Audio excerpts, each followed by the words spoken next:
Hi, and welcome to Talk of the Town. I am Debbie Lyons, and I am going to be your host today. We are here with Mike Cherry, and I'm very excited. We've actually had a lot to talk about even before the show began. We're going to be talking about restoration and remodeling, as I read it on your shirt.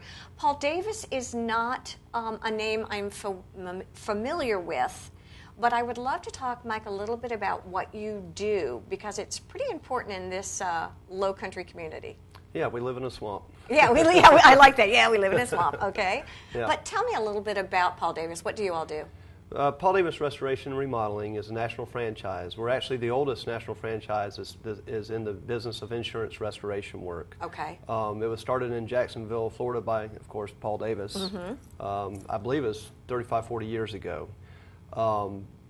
They mainly marketed to the insurance industry, and most of the insurance companies know who we are, but most of the homeowners don't. And that's something that we're trying to change. We really want to get to a point where most of our work comes from the homeowners, not from insurance companies. Well, then talk to me specifically. I hear restoration, I hear remodeling, I hear water damage, things like that. Can you take me literally through some of the things that you do and when I should call you? Okay. It starts with water mitigation and drying. Okay, and that means what? Water mitigation? If you have a flood in your house, it can be a toilet backup overflow. It can be a busted pipe in the attic that floods your house. That's basically the first step. And you call us anytime, 24 hours a day, 7 days a week, and we'll be there within an hour.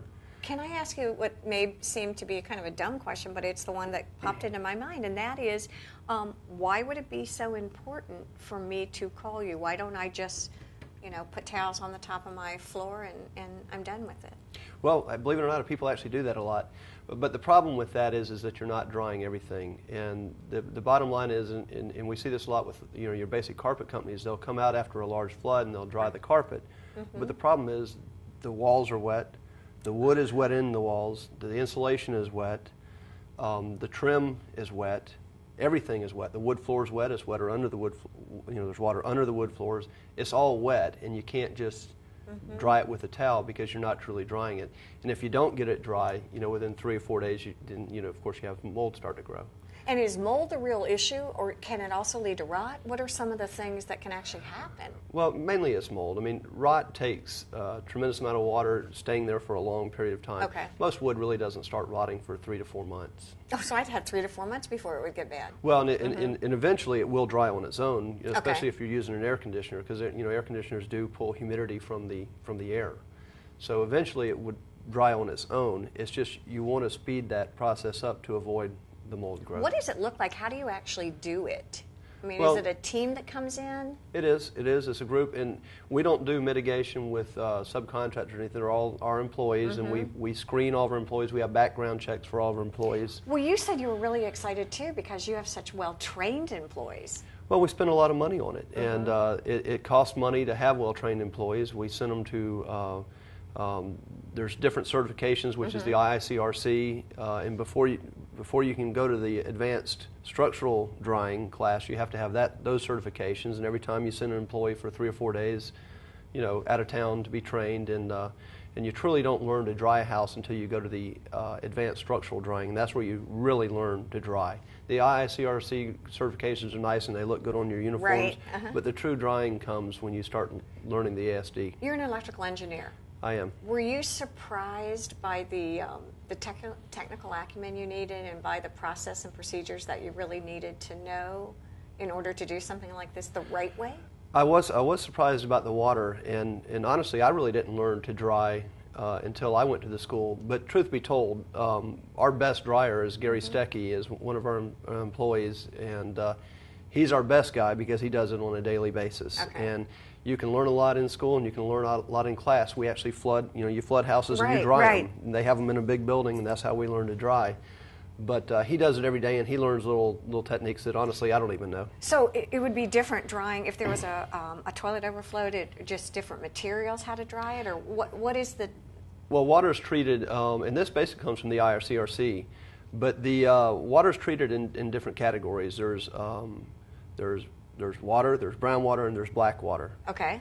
Black water is basically sewage backup. Okay, gotcha. And when that's the case, you don't dry it, you remove it. Okay. Because it has bacteria in it, and you're really supposed to remove it. And what we do is remove the drywall, the trim, and stuff like that. Oh, then wow. Then the studs, we'll spray them and dry the studs itself. You don't remove the whole house, but you remove the drywall and stuff that really absorbs it. See, I didn't realize all that. Okay, and then? Well, then you have the brown water, and brown water is actually potable water. Okay. Or rainwater. Gotcha. That has sat for more than 2 to 3 days, and there's it depends on the climate conditions and all that. But once it's been sitting for 2 to 3 days, then you're supposed to treat it as brown water, and then again you remove. And what would be an example of a brown water situation that you would treat? Well, it could be a broken water pipe upstairs, and it floods, and your house is flooded, and the people are out of town, the homeowners, and they come back 4 days later. Okay. And it's still wet, and at that point you're really supposed to treat it as brown water and remove the wet items, because bacteria starts to grow after a couple days, even in regular water. Well, interestingly enough, as we're sitting here talking, I guess I'm thinking of toilets overflowing as opposed to water heaters coming through, where you would really have to get in there and kind of go to the bones of the house, right? Right. Well, and that's what you can do. Oh yeah, but most of your large floods are actually from the potable system, because that's under pressure, and you can get a lot of water in a very short period of time. All right, white water? No. Just potable. It's potable water, drinkable water. Okay. All right. Yeah. So there's brown water, black water, and then the third potable water. Okay. Yeah. And that would come from the toilet or the sink? Or well, the black water comes from it's basically sewage backup. Right. Okay. Brown water is basically potable or rainwater, which is drinkable. Right.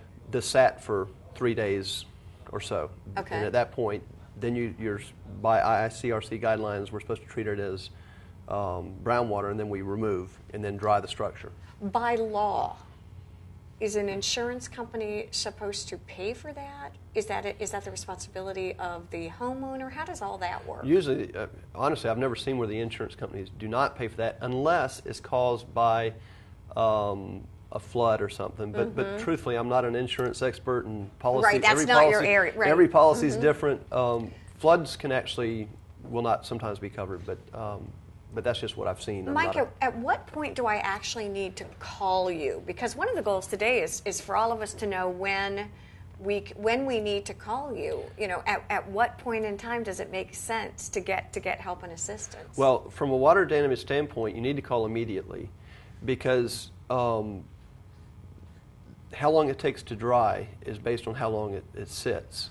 Okay. So that makes sense. And what happens is, a lot of people like to remove carpet and throw away pad to dry stuff.